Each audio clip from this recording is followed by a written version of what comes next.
Kevin Love's going to end up on an awesome team, and he's going to be really good again.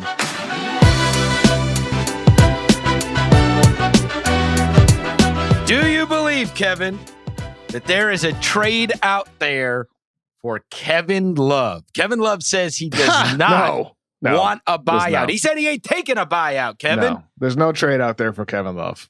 None. Really? No. What about if they package first rounders with it? No. Well, I mean, maybe we're talking now. Then the trade is for the first rounders. Is it?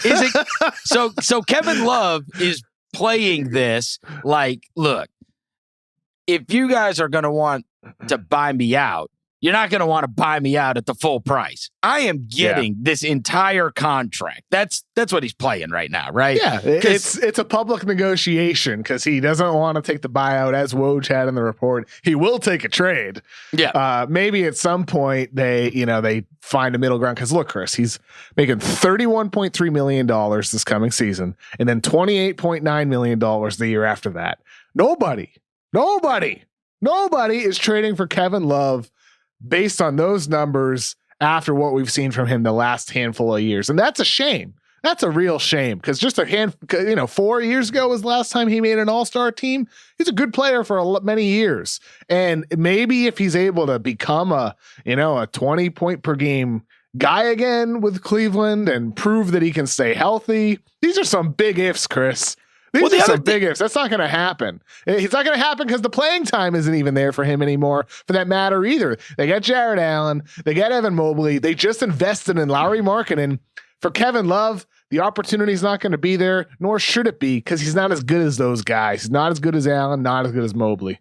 Holy moly. I am glad that on our Friday episode, we talked about the Markkanen trade, but we didn't have the details. If we had the details of the contract, I wouldn't have been able to finish the episode. I couldn't fathom that. I thought it was a joke when I saw it. I thought it was a prank when people when it started getting reported what Cleveland gave him in a contract extension. I'm like, this is not real life. Anyways, maybe out there. Well, let's give the contract details, Chris. It's 4 years, $67.4 million. Oh my God. So annually making 15.7, 16.5, 17.3. And then the last year is 18 million, partially guaranteed for 6 million.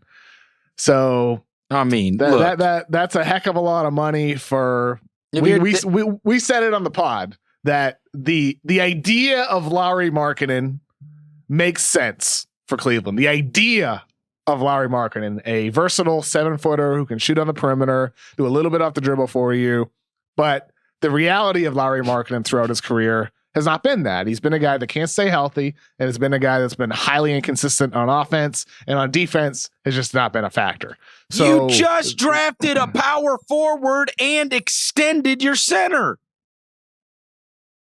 Like I said, the idea of Lauri Markkanen as a guy you can plug with either of them, Allen plus Markkanen or Mobley plus Markkanen. The idea of him, I get it. Or, Cleveland, maybe they'll even throw out some jumbo size lineups with Markkanen at the 3. He plays he rebounds like a 2. What? Mobley can defend some perimeter guys, so maybe you go with a jumbo lineup. Maybe, but we're talking about theoreticals here. We're talking about big ifs. And for Lauri Markkanen, he hasn't been that guy. Maybe in Cleveland he'll turn into it, and that contract won't look so bad. But right now, today, boy, oh boy, what a massive risk, huh? He rebounds like a 2, and he defends like a traffic cone. Dan Gilbert should have just taken that money, walked over to the river, and thrown it in there. That is ridiculous. It's a ridiculous contract. Seriously, this is like last year's Bertans contract. There's just no way that you're not going to regret that contract. There's no way. I refuse to believe it. Unless he stays healthy, which is a big if, and unless he becomes, some more consistent player, which hasn't happened yet either. Like big ifs, dude. It's for Cleveland fans. I feel bad because Larry Nance Jr. was just such a good player for them for so long. It's just he's a little bit older. Lowry is only 24 years old. Larry Nance is I think right now 28. He'll turn 29 during the season. So Larry Nance is too old and too good for who they are today. Markkanen, it's a risk. It's a major risk. And it very well, in a year or 2 or 3, we'll be talking about this as like what a dumb decision that was. But I do think, like, just playing devil's advocate here, Chris, for Cleveland, a team like them, they are not a playoff team right now.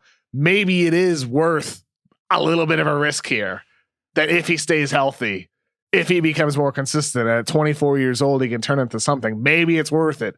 I'm playing devil's advocate here. I've never been a Lauri Markkanen fan. Even before the draft, I wasn't a big fan. Bulls fans ripped me when I gave the pick an F+. But we should have stuck to our guns on him. From Cleveland's perspective, I understand the risk, but like it might turn out to be very dumb. All right, let me. And regarding the Kevin Love thing, I think what's going to happen is eventually you will see somebody be willing to sacrifice a pick, probably not a good one, but maybe a later first rounder, one of these good teams that thinks, hey, you know what? If we're willing to take on that extra salary. We're going to give up one or a bunch of, because obviously you're going to have to add them up. We're going to get expirings and picks, and that's what we're going to do. We're going to give up expirings and picks, and Cleveland's going to say that gets us off of this deal this year. It gets us off of the deal next year. We'll take the expirings on, and then we'll be able to get draft asset in addition to, and that's the way we're going to get off it. Like, you're not going to get anything of value outside of whatever picks you could get in return. And they're probably holding on to hope that they don't have to package a first round with them, which much like, Detroit did a couple of years ago with Drummond, right? Got a little bit later in the year. They finally moved him, and they were just trying to not have to package a first rounder with him in order to move him. And interestingly enough, moved him to Cleveland. The one thing I'll say is so let's think about some of these older guys that have fallen off. Carmelo, Dwight Howard, Drummond isn't old. He's 27, 28 years old. Yeah. With Kevin Love, one of the reasons why I'm less optimistic about him moving forward is the health. He is just he's had durability issues for many years now. He hasn't proven he can stay healthy, and it has clearly affected his abilities on the floor. But B, I think with Carmelo Anthony, at least he can be a great spot up shooter at the wing position, at the forward position. With Dwight Howard, at least he can be a guy who runs up the floor, plays hard, limited minutes, is a rebounder. With Kevin Love, I'm not sure what that skill is in a diminished state. What? I mean, I don't think it's diminished. I think he's punted. I think this is Blake Griffin all over again. You think that's what it is? It is Blake Griffin all over again. So so if you're right, then yes, he can become a guy who's shooting some threes for you, who's still rebounding at a high level, and he can pass a little bit. So yes, he can really shoot threes. Your belief is that he just hasn't tried at all on defense, that he's not just completely done on that end. So that's your belief. Okay. And I also think he's probably not as injured as the amount of games that he's missed. If you're right, then I'm with you. But this is Blake. It is Blake. We just saw Blake was the best defender on Giannis probably the entire playoffs. Isn't that amazing? It's amazing. and so isn't that crazy? So this is, to me, Kevin Love's going to end up on an awesome team, and he's going to be really good again. What do you think? Let's say he gets bought out. Let's just say he gets bought out. He's not getting bought out. Well, let's just say it happens. Oh, well, maybe for the hell of the conversation. Let's say eventually it reaches a point where he's like, you know what? Screw it. I'll swallow the $30 million. I want to get bought out. Let's say it gets to that point because nobody wants to trade for him, and he's sick and tired of riding the bench behind Lauri Markkanen. He's tired of it, and he asks for a buyout. Where does he go? What's top of his list? Is it reuniting with LeBron in LA? Well, don't you remember that entire article that came out where he was like, I had my first kiss in the Rose Garden. Is it remember all that? You remember all that? Don't you remember all that? Yeah, I do. It could be Portland. It was like my first kiss was in the Rose Garden, and I love Portland, and it'd be a dream. I was like, I can't believe this is on the internet. People can go find it. It was like, who wrote it? Was it Haynes? Was it Chris Haynes? It was a Yahoo article. And it was this whole love letter to Portland. And I'd be like, man, if I was a Cleveland fan, I'd be like, this is ridiculous.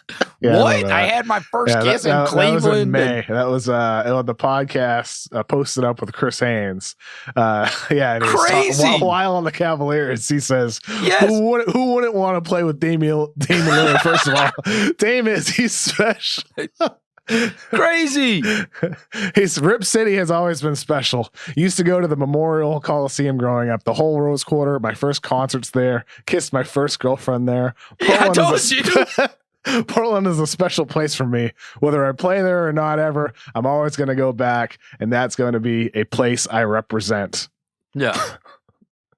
He loves Portland. He gave props to CJ McCollum and Carmelo, who was there at the time, Terry Stotts.